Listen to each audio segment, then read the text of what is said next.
All things black with Garland and Calvin. I'm Calvin, he's Garland, and today we will be discussing The Shy, Season 4, Episode 8, Love Jones. What's going on, Garland? How you doing, sir? I got a love Jones for you. I think you tried to hit Baltimore's Got Talent. This is all things black with Garland and Calvin. I got a love Jones. Yeah, bro, I'm feeling good, man. I'm feeling good. Again, I want to give a quick shout out to everyone who's been, sending me words of encouragement, passing in my family and all. Yesterday, we laid my aunt to rest and all. Beautiful ceremony for a beautiful woman. And, we're trying to keep on moving, man. She gave us enough foundation in life to show us what to do. And we're going to keep on doing it. So, yeah, man, I feel great. I'm glad that we were able to move it to Tuesday because I did watch Sunday night. And I was like, yeah, I got a lot to say. So I'm sorry, the other co-hosts that be coming on. I know y'all be trying to steal my spot. You trying to take my seat. But, no, I'm just joking. Thank you, ladies. But yeah, I'm ready, man. I'm tuned up because in my opinion, I think this was the best episode so far this season. Even though that's saying a lot. I I actually, it's funny you said that. I actually thought that it was the best episode in the last two seasons. I don't know if that's because there was no Duda and Candy. It Right. seemed like it got back to most of the original characters, not all of the original characters, but definitely focused on the young men, Emmett and Tiff, Keisha, and that was good to see. We have them in it, the original people there, and it was about a lot of love. So, of course, hence the title Love Jones. And it's about time we finally get a title that matches the show. Now, I'm not going to say none of the other titles match the show because some of the movies I didn't even see, so I don't know if they actually match. But this one clearly matched the episode. So, anyway, let's get into it, Garland. All right, the theme this week is young romance with a dash of inspiration from the classic 1997. Wow, it's that long ago. 1997 black romantic comedy, wasn't a comedy, black romance movie, Love Jones, that was written and directed by Theodore Witcher and was based in Chicago. And so Chicago served as the background for that movie. We had Nia Long, Lorenz Tate, Bill Bellamy, uh, Isaiah Washington. We had a host of people up in that movie, and so it's a classic. And so, what's that you say, Calvin? Isn't there a storyline this season about the funding police? Hey, yes, there is. And guess what, y'all? It's missing in action again this week. I have to admit, though, that in my opinion, this was, as I just said, the best episode of the season. And each story vignette had an element of the Love Jones movie to it. And it showed us the many ways young love both flourishes and stalls. And so let's jump into the first kind of like storyline that was going on. It's about Keisha. Now, after weeks of late night phone calls and flirtations at work, Christian's gentle persistence wins the day. I like their night. I like that their night had a Love Jones flavor to it as they browse through the record store and then they go to hear a spoken word performance. This is a different sort of world for Keisha in terms of cultural touchstones. She's going out, she's getting back out in the community, and it's a different sort of guy, too. Clearly, she's intrigued. She's cautious, but she's intrigued. So am I. He's adorable. I don't want to say that as a man, no homo. He's an adorable guy. He's nerdy and he's smart. He's confident and he's sensitive. So let me ask you this, Calvin: is Christian almost too perfect? Once again, I like the relationship, but I just don't trust the dude. And the only reason I don't trust him is because in the history of TV shows and movies, those type of dudes always end up to be problematic. I think he said, she said, I don't need to save. And he said, I'm not here to save you. I understand that, but I think he may have that hero complex. Now, I really enjoyed this because they were the ones that, even though others were trying to be Love Jones, they were the ones that were actually getting. I mean, he had the little vintage Little, motorcycle that she right, didn't want to right, get on. right, They went to the little record store. You know, I right, mean, right, it was really good. Now, I thought it was funny how, he kind of had to beg for the little date and all, and then as soon as the little girl come in that he was friends with, she all, who that? Y'all was talking a long time. I know, I know Keisha ain't jealous. You barely try to get this man any play. You acting jealous, but right. Lil Russell Westbrook handled it well. He was like, you deserve to be jealous. I mean, he said all the right things, and I don't trust him just a little too perfect for me. I don't trust it. I hope for her sake that it works out well. And, there's 2 episodes left. So, I would say, what can he mess up in 2 episodes? But It's the shy, man. It's the shy. He could turn out to be an axe murderer next week. absolutely. He could actually be the son of the rapist, the kidnapper. Right. I don't know. I don't know. So I don't trust him. So to answer your question, yeah, I think he just might be a little too perfect right now. Yeah, every time I saw them on screen, I just heard my boy Mario, Baltimore native.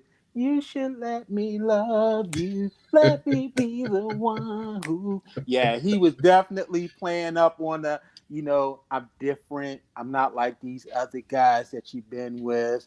And, it's kind of like refreshing to see a guy not lie when somebody asks him who on his phone or who he talking to and what he doing. And so, it's all right to be, attentive. And I think that's realistic. A lot of times we want to play this, I'm laid back, I'm a thug role, or, I'm kind of dismissive. I get to it where I get to it. But hey, he's showing that my intent is you. And I want to show you that. I'm not going to front. I'm not going to act like I'm nonchalant with it. Exactly. You're gonna get 100% me. And so, that was a cute piece of it. And so, yeah, like you said, we'll see what happens next week because this guy could be Duda's son. He could be Ronnie's son. He something up with him. And so, yeah, that was cute though. And so we'll see how our Perfect Christian plays out because then again, Calvin, we might not see him for the rest of the series. Because that's how they do.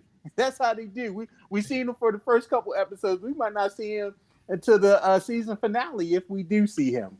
So Exactly. He might get fired from the job next week.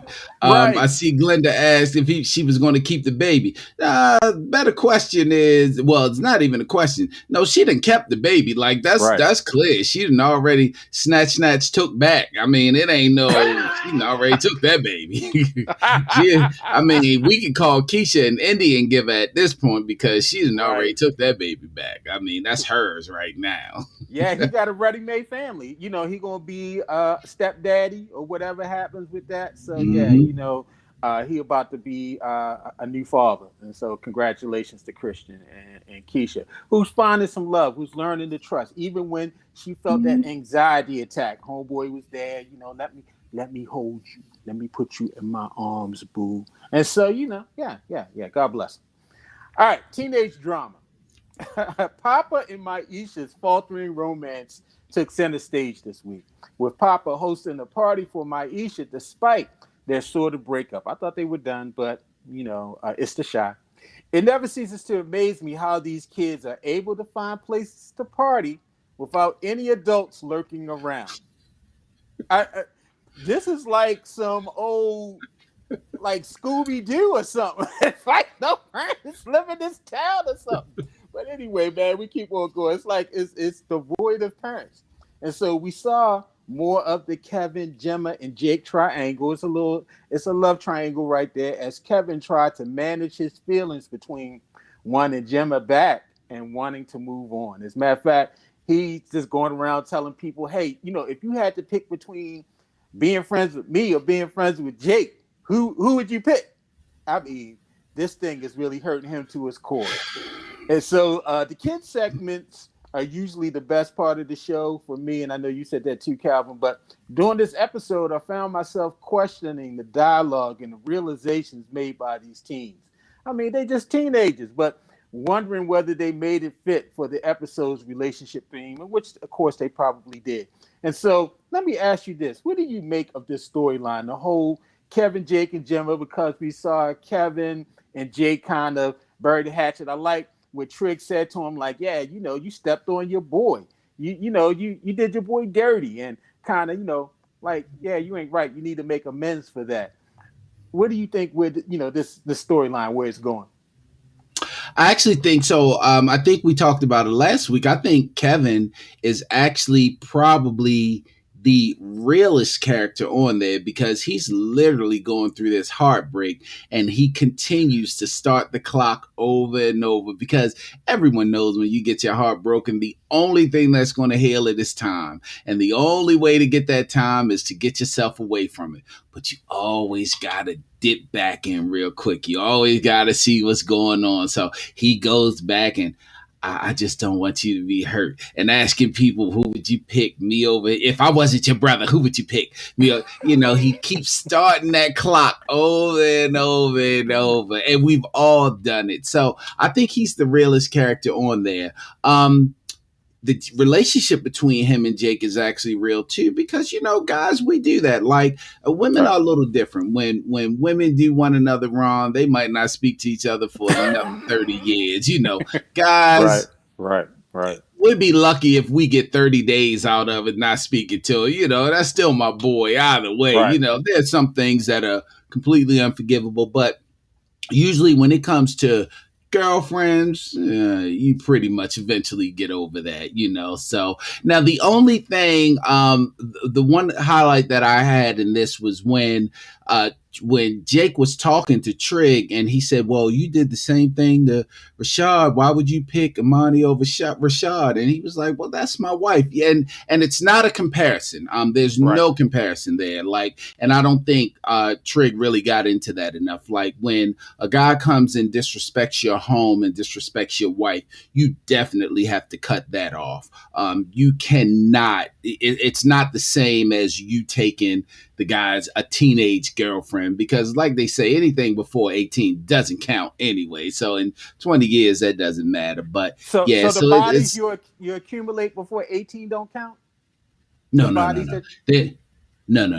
They might count in your memory and your spank bank, but it doesn't count in your adult years. It doesn't count. Doesn't count at all. I will not explain Spank Bank. If anybody wants to know, you'll have to message me offline. I will not explain that to you. But yeah, so I really think it's there. But go ahead. Now, we even saw Papa lose his cool on there. Papa, you got some business with my lady homeboy. We even saw Papa lose his cool, and Papa was sitting there the whole time. Right. Papa was bad, boy. Papa Jaws was tight. I'll tell you though, out of all of that, I really think the highlight was when Maisha stood next to Frederica Douglass and said, I always knew you wasn't shit. I loved it because she ain't shit. She tried to kick some old knowledge to Kevin earlier. No, you think that's good because you've been taught that, but that's not what women want. How are you trying to give somebody advice and you left him for his best friend? If you had that kind of advice, give yourself advice. No, but then he made her jealous. Plus, the girl he was dancing with looked a whole lot better than her old freedom fighting ass anyway. So he should have stuck with her, and he should, what? But I would have been like, who? Frederick who? He should have cut her loose. Yeah, man. That's the crazy part. But you know what? To flip it on the other side, I do like that we're starting to see this kind of like a young girl empowerment of like, we're not gonna fall into these archaic gender roles like we usually do. Like, you got to sweep me off my feet, or you got to, and that's a new Yeah. generation. I know, as the father of two daughters, you're a father of several, two daughters as well. I'm slowly learning that my expectations of, okay, why can't she dress like that and be respectable? Why can't, why you have to have a viewpoint that way? Men are trying to control, and yeah, it is something that we learn, that's just naturally passed down. I think a lot of times we assume those roles and we don't even realize it. And so, although, yeah, Frederica, you don't need to be talking about anything. I did kind of like, okay, especially Maisha, because Maisha's like, hey, I make the decisions for myself. And as Frederica said, just because you're my first or my love, is doesn't mean you're my forever love. And so, I think we've raised on this fairy tale that we fall in love once and it lasts for life. And I think that's a part of growing up. I don't know how many times I fell in love until I fell in love on the right time and stuff, to get it right. And so every time I thought I was in love, I thought that was the one. And so, yeah, I appreciate that dialogue, and I appreciate also seeing the Kevin and Jake dynamic working. And you're Mhm. right. That's how guys. It's like, all right, we was beefing. I punch you in the face. You gave me five. We good. All right, yo. All right, yo. Straight up. But hey, you just know, don't bring your girl around Jake no more. So hey, with you, B boy, Exactly. you just know, yo, don't bring no girls around home, because he like Usher too. Exactly. He gonna steal your girl, Mister Steal Your Girl. And so, don't That's Trey don't bring Songz. around. Yeah. That's Trey. Trey Yeah, Songz. Trey This Songz is is Mister still your Steal Your girl. Girl. Trey Songz is Mister Steal Your Hey, Girl. Mm-hmm. and we criticize Lena Waithe for a lot of her character development and stuff, but I have to give her kudos on these young kids, and especially Maisha. Maisha started out the ugly bully. Right. She Right. forced herself on Kevin. She kissed Kevin, and she referred to him. I was with you first, and all this. But Right. Maisha has literally grown into a woman that is coming into her own, and like you said, the roles are reversed. She even told Papa, you don't need to save me, Papa. You don't always have to save me. And Papa has to learn that Maisha is definitely growing into an amazing young woman, and she's getting clout now. I also am very interested, and I don't know how much they're going to go into it. They did it this episode. I think our generation, we're a little. I think we find it a little weird that they place such value on social media and followers and likes and the things Right. they say. Right. When we look at it, like, so what? It's the internet. Like, just Right. don't think about it. You know what I mean? But that's where their value is. They the likes and the comments, and you can see it was literally destroying her confidence in what she was doing, because she was getting negative comments, when to us they're just comments. No, so I'm definitely interested in that aspect of the thing. And also, is she funny, or is she's hilarious when Kevin goes to her? She just, Maisha, boy. Like, Maisha is a great character, and Right. I really appreciate that. I also see a comment, someone said, how is she gonna be at the party that Papa threw her all up in another dude's face? Now, just like Chris Rock said, I'm not saying that there should have been violence, but I understand. Right. Right. Right. Right. Now, and they're not back together. He doing this to try to get her. So I guess she still had the freedom of choice. I mean, and even if she was in a relationship, she still has the freedom of choice. And so, She does. She does. she has the freedom of choice. Just because you're in a relationship does not mean you own the person. And this is from a 1970s old school cat trying to learn this all out. And so, yeah, yeah. So we're seeing that evident in these young roles play out. So yeah, I really like the interplay between this teenage drama dynamic, and I wish they would stay there more. I think the reason why I really thought this episode was good, before we get to our last part talking about Tiff and Emmett, uh, they really got to bear down on one storyline. So we didn't have 20 things happening at once. And I think that focus, and hopefully, if they're renewed for another season, they'll try to get this formula of we don't need 20 storylines in a season. Give us two, give us three, and you can build off of that. But the fact that they were just really able to focus on that was great. Because now we're going to have to pick up with the other 18 storylines next week. Dre and it's Nina, Dre and Nina. Then we're going to have to pick up with Emmett's mother. Is she okay? She's still around. And, so it's like 20 other things. Duda. And so we got to pick up on all these other things next week as we steam into the final two episodes. And so, yeah, it was just refreshing. And which I will say, there's no problem with having that many storylines. They're just not cohesive storylines. Right. The storylines don't feed off of one another. They're literally separate storylines that almost don't mesh. Like I found it, and we'll talk about Emmett shortly, but I found it so awkward when Trig came into the restaurant and talked to Emmett, and they were speaking like they were boys, and I'm literally sitting there like, y'all met? Like when did y'all meet? Like you know what I mean? That their storylines are not cohesive, and they were cohesive before. Somebody did mention what I was thinking about. Also, when did Maisha move from the projects? Because it looked like everybody got a new house. Right. I mean, everybody upgraded. I guess it was a buyer's market in the off season for the Shy because everybody got a new house. I saw someone saying they don't like the direction, they don't like the kids' relationship. I think the kids are probably the most interesting people on the Shy right now. The direction that the show is going in and all.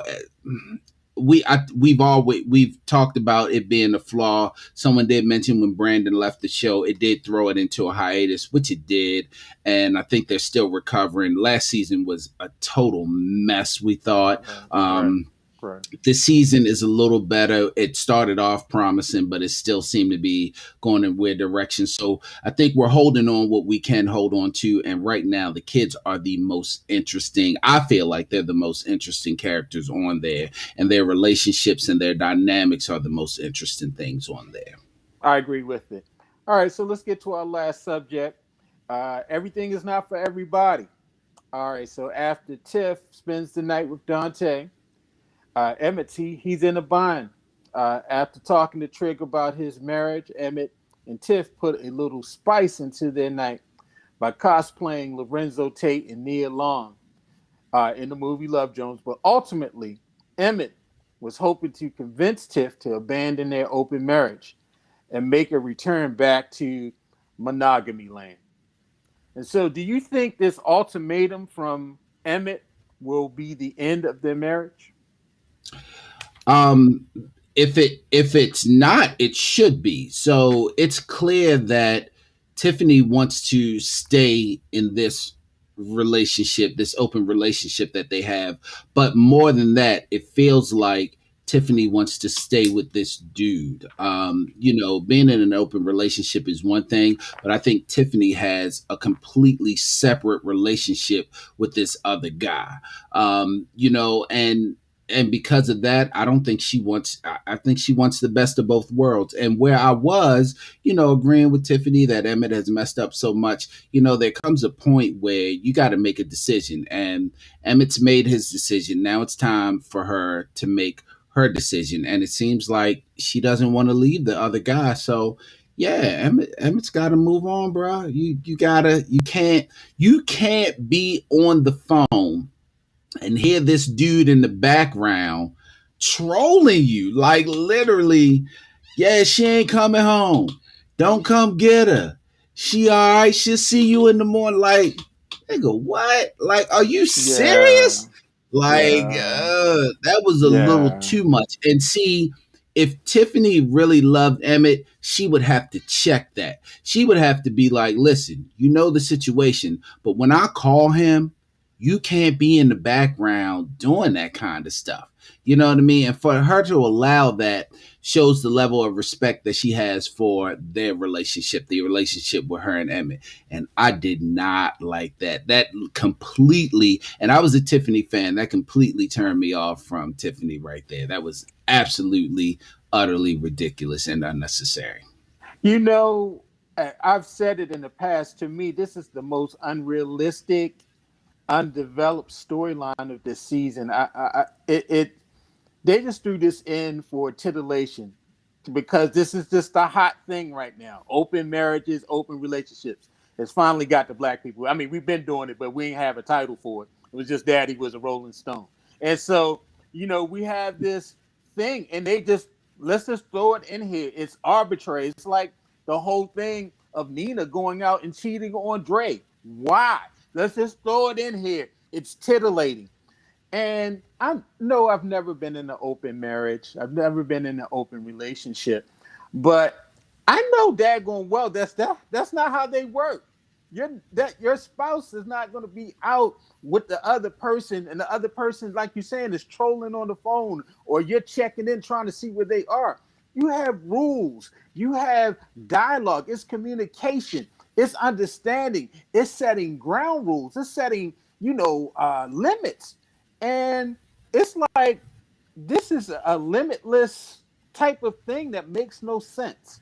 And I can see if they grew it and they showed them growing into this relationship, but it's really just based off of the thing that everybody thinks open marriage is about. I can go out and screw whoever I want.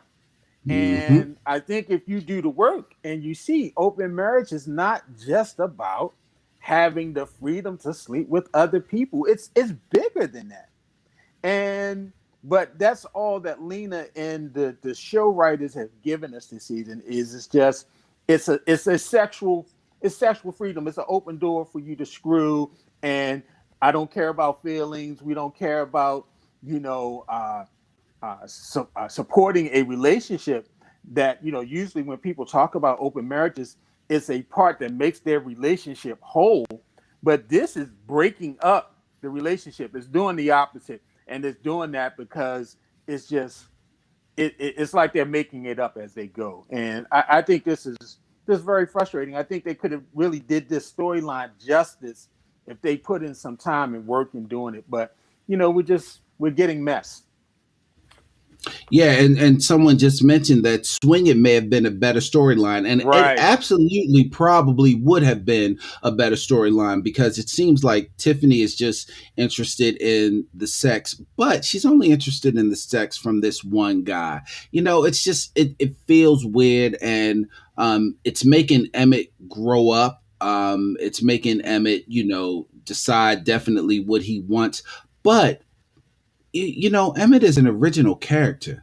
And Tiffany is kind of original, but we've seen Emmett much more throughout the seasons. And it's also making Emmett a weak character. Right. This episode, that final scene when he finally stood up for himself, I think most of us collectively were like, it's about time, Emmett. When just a season or two ago, we were calling Emmett a fuckboy. Like, you're Right. awful. Right. You're awful. But we literally, I think collectively, everyone just cheered for Emmett. Like, yo, finally you grew some balls and you let her know it ain't going to be like that. Because he's literally trying to recreate this movie and everything he's trying to do. And she's just kind of like taking it, but her mind isn't on it. She's like, oh, this is nice for now. And we're thinking that she's thinking, when's the next time I get to go see Dante? It's Right. like, Pretty much. yeah, bro. It's about time you put your foot down, and it's like this is it. So, like just answering your question again, if it's not the end of the marriage, it should be like Emmett should not take this anymore. Like there should be the point of no return. She's making him pay for everything that he's done in the past. But she promised him a resolution, and there doesn't really seem to be a resolution. It seems to be she just wants to be with this other guy for however long, and he shouldn't wait around for that. So, It's funny. As I was looking at the some of the scenes, I almost thought that Emmett is turning into his father, Darnell. Because Darnell is really a needy man that's always hunting women. And it's almost like Emmett is begging for her love and attention. And he's like becoming like needy. He's not the confident player dude, fuckboy that we knew seasons 1 through 3.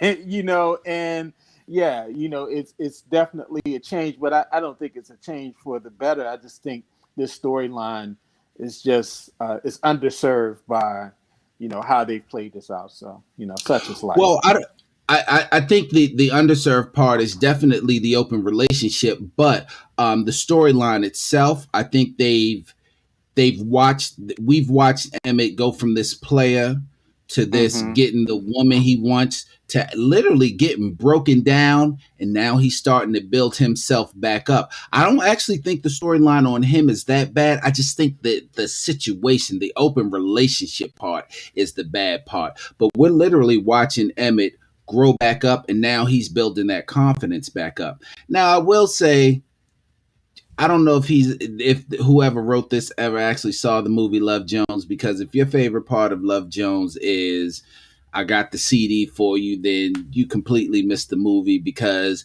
you literally have the poem, "Girl, is that your man? Fuck your Right. man." You got the brother in the night. You got the part where she's like, "Oh well, all right, let's go. Did you want to come upstairs?" Well, yeah, I Right. just Right. want Right. to Right. talk. Right. Right. Right. Where everybody in the movie bust out laughing because we knew he ain't just want to talk.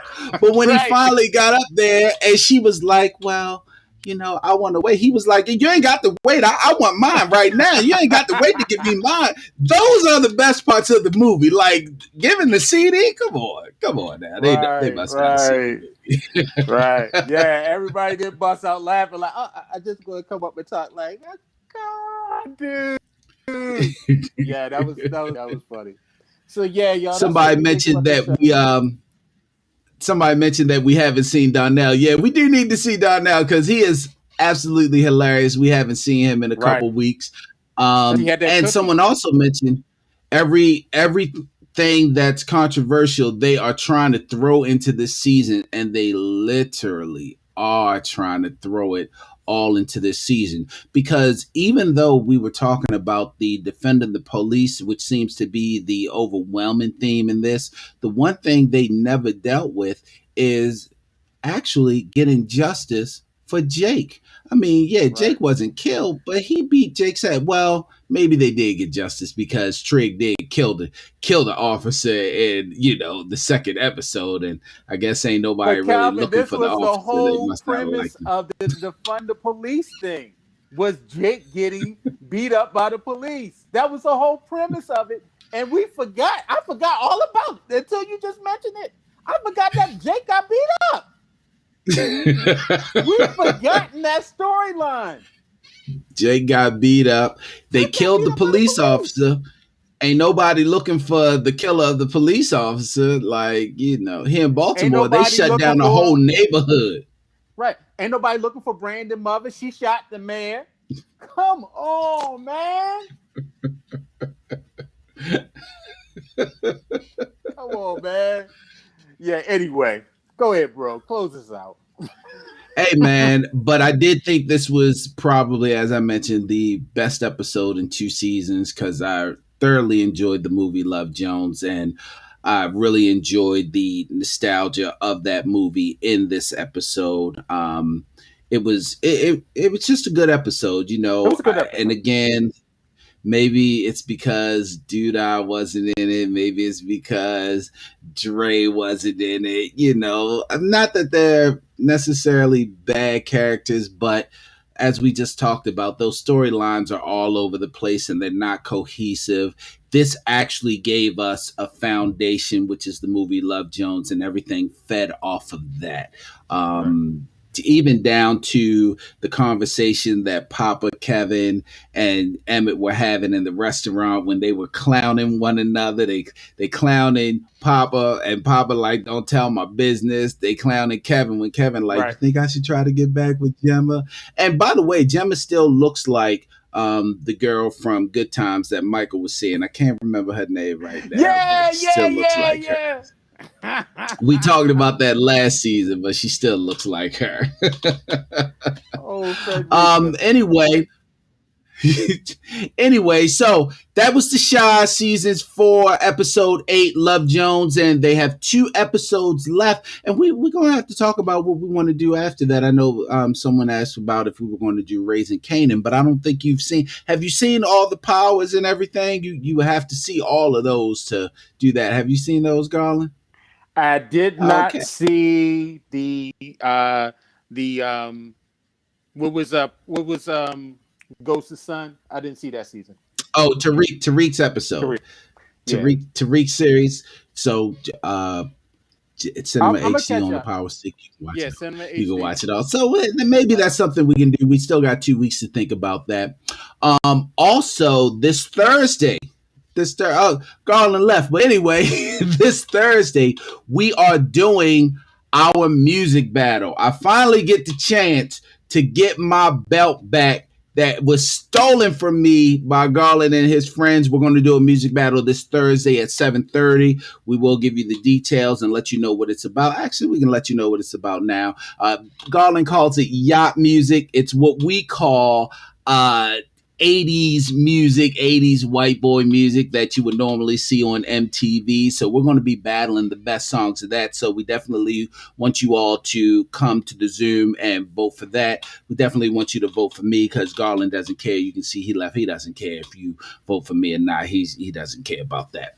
And now what we've started is we want to talk about just anything at the end of our broadcast that may be on our mind. It could be current event, it could be anything that may be on our mind that we want to talk about and get off our chest. And there's one thing that I want to get off my chest. I went to the doctor's office yesterday, and I don't know about everyone else's doctor, but they'll send me an email packet like maybe this appointment was like a month or two in advance. They'll send me an email packet like a month or so in advance, and they'll want me to fill out everything on the email. And it's always about your family history, any medications you're taking, things like that. So I think everyone knows. I think everyone's familiar with that. So you have to fill out all your medical information, name, address, all that. If you're allergic to anything, if you had to write it down, it would be like 7 or 8 pages. But if you go online and do it, it's still like 7 or 8, but it's a little easier because all you got to do is click. So I fill all of that out. I go to the doctor's office. They ask me my name and everything. It's my first time seeing this doctor. And you know what they do? They hand me a packet and say, "Can you fill this out?" What the hell did I fill it out online for if I got to fill it out here? That literally makes no sense and it burns me up. And it always happens. The doctor, the dentist, why am I filling this out online if you're going to hand me the packet and I got to handwrite it and fill it out in? Because all you're going to do is look at it and then you're going to see that I filled it out online and you're going to throw it away. Someone says they wouldn't have done it. Guess what? Your boy, I said, no, I filled this out online. I'm not. They was like, "Oh, okay, we like to keep it for our record." Well, you can print that out and put in your little file and record because I know you ain't got no file. All you're going to do is just look up my name and address. It's in your computer. That's what computers are for. Like, what are we living in? Like 1985? Like, I'm not doing that. I'm not doing that. I'm not doing it. So anyway, that's just my little rant. That's just my little rant right now. It just ticked me off. But anyway, I Garland, got a did you quick. have anything? I got a quick rant. The Olympics are starting on Friday, and I don't know why. Japan is in the state of emergency. Everybody and their mother is testing positive for COVID. Half of the teams can't go. Bradley Beal, a couple other players, they were scared that what's my gymnast, the sister. They Yeah, Simone Simone. Biles. They were scared that Simone might have it because some alternate on the team tested positive. Just about everybody and their mother are being nicked and not being able to go to Tokyo. And so I'm wondering why. I understand why, Calvin. It's called capitalism. It's called dollars. They lost billions and billions and billions of dollars last year. NBC lost billions and billions of dollars last year because there was no Olympics because of the pandemic. Well, guess what? You gonna get the Olympics this year. I don't care. They didn't send Kate. They didn't send the chick from the Today Show over there. She's already. You gonna get the Olympics this year. And we don't care if you get COVID. So thank you, capitalism. Thank you for killing people. Coco can't even go play tennis. It's because she tested positive for COVID. But no, y'all gonna kill Savannah over there working. Everybody gonna be over there. Gonna have Al Roker over there doing the weather. He had COVID. No, he didn't have COVID earlier this year. He had surgery. But why? Stop it. I just don't understand it, Calvin. I'm just, they're bringing these people from other countries all to one place where COVID started. Man, listen. The Olympics are run by old people that think about money, but you know it's run by old people because the Olympics decided that we're going to create beds that you can't have sex in. If you got any movement, the bed is going to break. So let me get this straight. You want me to take a once in a lifetime journey to another country with all these other women from exotic countries, and I ain't supposed to do it to none of them? I'm young. I'm virile. I'm athletic. I'm at the height of my life, and I ain't supposed to get no ass. You must be out your damn mind. But here's the thing. What makes you think that my 25-year-old ass that is an athlete needs a bed? A bed? Bruh. Lift them up, pick them up. Put your hand up on this wall. Right. Put your legs around my neck. I got you. A bed? I don't need no bed. Y'all better hope I ain't up on your Olympic podium tearing that ass up. Right. Girl, get on. You got the gold medal, girl. You won the gold. Calvin, this crazy. They're about to have an Olympic bubble like NBA last year. You know, it was great that they played them games, but I had to admit they were boring as hell because they were all in the bubble. Wasn't nobody there, but like only 10 people was allowed in the bubble. No slander on the No slander on the bubble because my Lakers won. No slander on the bubble. The bubble was the greatest thing. That NBA championship don't count because it was in the. Well, watch your mouth. Watch your mouth, bro. Watch your mouth, bro. Speaking of championships, there's something special happening this week, right?